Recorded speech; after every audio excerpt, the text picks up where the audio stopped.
Hi, how's it? Still getting issues with the phone. It's very glitchy. But I'm just going to read now, starting. Last part, I was ending off with 1 Peter verse 3. I am starting now with 1 Peter verse 4, all of it.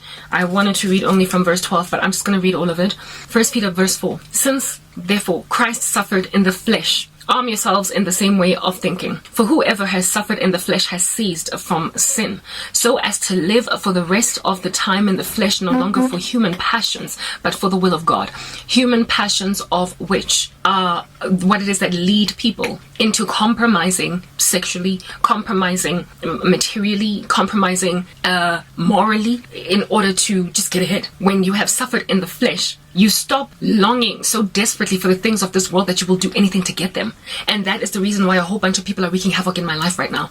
They kind of covet, envy, are jealous over the fact that I've waited for God when they capitulated to darkness, to witchcraft, to sorcery, all of these things, to fornications. And now you are trying to get whatever remnant of years I might have left as a human being to live. You're trying to take even those away. Far be it from God to leave me in this spectacle where I am just being watched by a bunch of witches that are trying to get away with this and finish it off. Far be it from him to allow them to gloat over his child. Far be it. Since therefore Christ suffered in the flesh, arm yourselves in the same way of thinking. For whoever has suffered in the flesh has ceased from sin, so as to live for the rest of the time in the flesh, no longer for human passions, but for the will of God. For the time that is past suffices for doing what the Gentiles want to do, living in sensuality, passions, drunkenness, orgies, drinking parties, and lawless idolatry. Sound familiar? With respect to this, they are surprised, okay? With respect to this, they are surprised when you do not join them in the same flood of debauchery,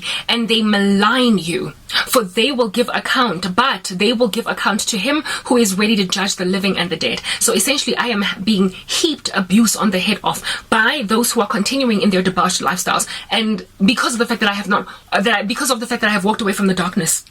And they revile me, they malign me, and they heap abuse on my head because I am not doing what it is that they are so readily and easily, happily accustomed to doing. But give up to him who is ready to judge and the dead. For this is why the gospel was preached to those who are dead, that though judged in the flesh, the way people are, they might live in the spirit, thank you, the way that God does. The end of all things is at hand. Therefore, be self-controlled. Thank you. Like, the end of all things is at hand. Like, my phone is giving me problems. I don't know why I'm freezing. Oh my goodness. Like, I really don't want to struggle with this phone anymore, because now it's freezing and I feel as if though it's just going to keep doing that. Since I'm getting pressurized in the house to go wash dishes, let me wash them and I'll come back and I'll finish this message. Since we are fasting, there's no rush. No, but oh goodness, now there's no freezing anymore. I just want to finish this, but now there's a freezing again. I'll come back. Hi guys, how's it? Oh goodness, like I had to transfer all my content, delete stuff off my phone, and then come back to just re-record what it is that I'm now saying. And so I lost all of that energy that I had just sitting around waiting for stuff to happen. You know, this power cut crisis in this country is the reason why I didn't manage to move my content, whatever. Before it happened, I tried before the power got cut, but to no avail. Let's just move on to read. I'm gonna literally start again from 1 Peter verse 4. Hopefully you will stay with me despite me not having any more energy. Okay.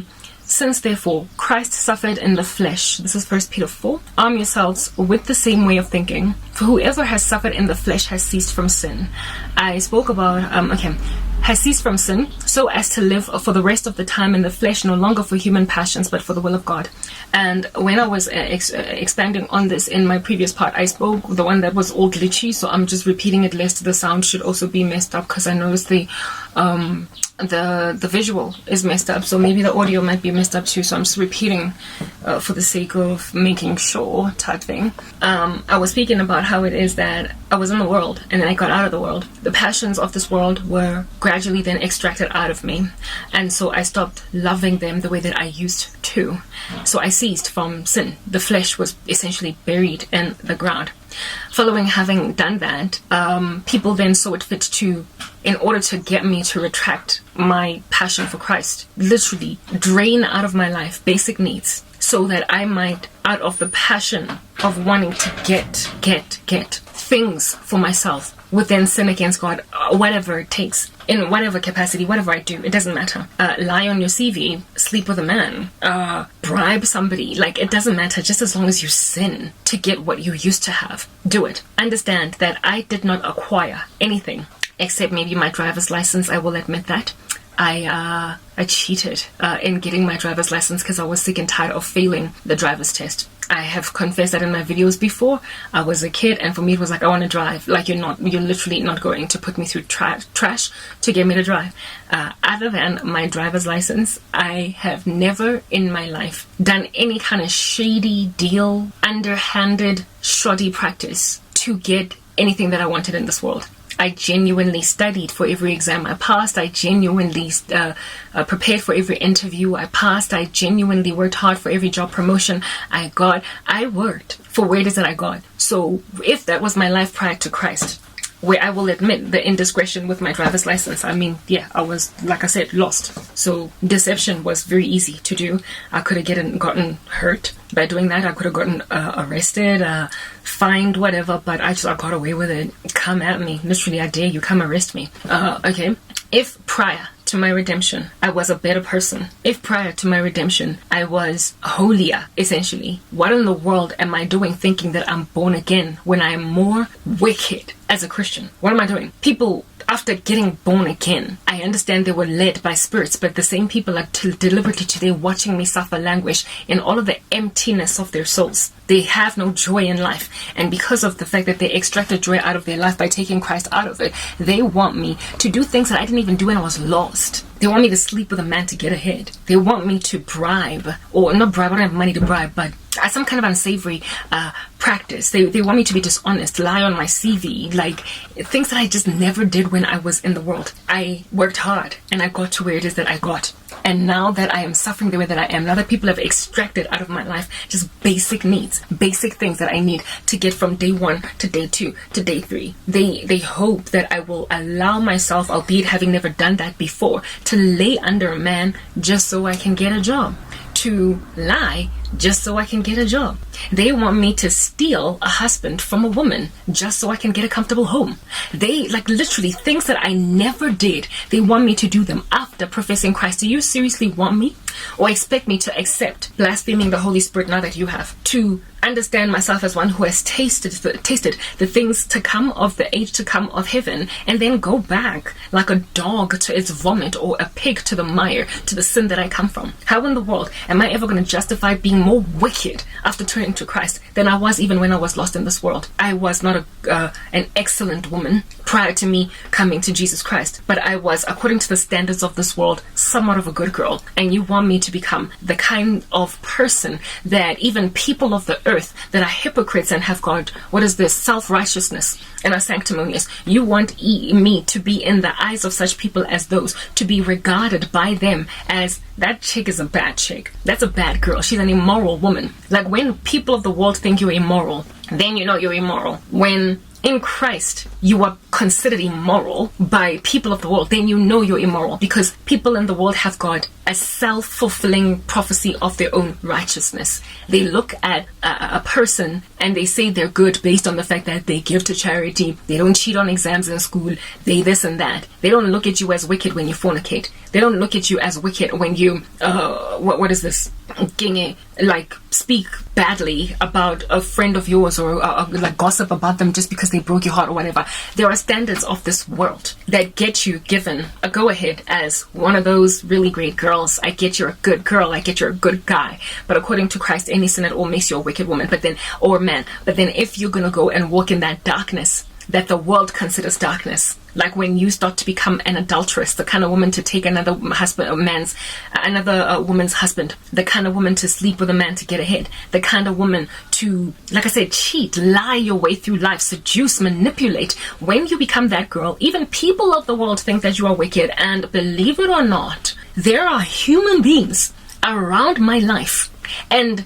who knew me, who are eaten away by the maggot of the sorcery that they engaged in, that want me to become, even according to the standards of this world, just a dark woman. What kind of blasphemy is that? So Thanks then to redemption, I have found myself now no longer taken by the passions of this world, and I now live for Christ, for I have died to sin. And what has done that for me is suffering, as indeed it is written in 1 Peter 4. Since therefore Christ suffered in the flesh, arm yourselves in the same way of thinking. For whoever has suffered in the flesh has ceased from sin, so as to live for the rest of the time in the flesh, no longer for human passions, but for the will of God. So essentially when we get circumcised, when we get born again in Jesus Christ, all the things of this world that we acquired prior to our redemption, they lose their glare. They lose their spectacularity. The things of this world are no longer a motivator.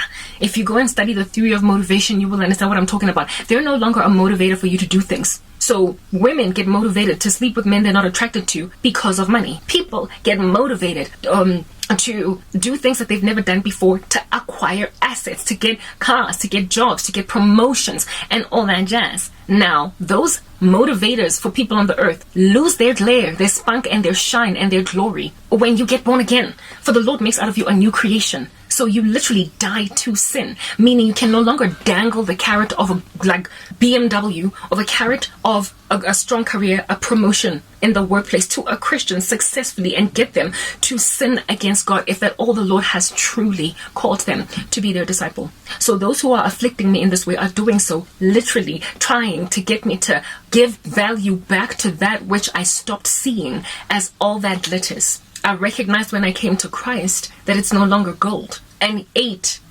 been 11 years, but 8 in persecution. Years down the line, people are still dangling the same rubbish I got over in 2011. So therefore, it means that these people have been rolling around in the mud trying to force me to do wickedness for 11 years, which in turn means you haven't been living for 11 years. You've been watching me struggle to live for 11 years because of what you did. You don't have a life anymore. You have lost your soul. You have lost the meaning of life. You can't even gaze upon your achievements with any gladness, because all you did was trip people up in the run-up to getting there. All you do is watch those that are your victims when you are involved in sorcery suffer, meaning that you are the one that wastes your life when you involve yourself in sorcery, not the Christian, not the victim. You, because all you can do is surveil through your glass ball, your magic ball, the deeds of your dark arts. You get drained of life because you tried to take another person's life. Next part.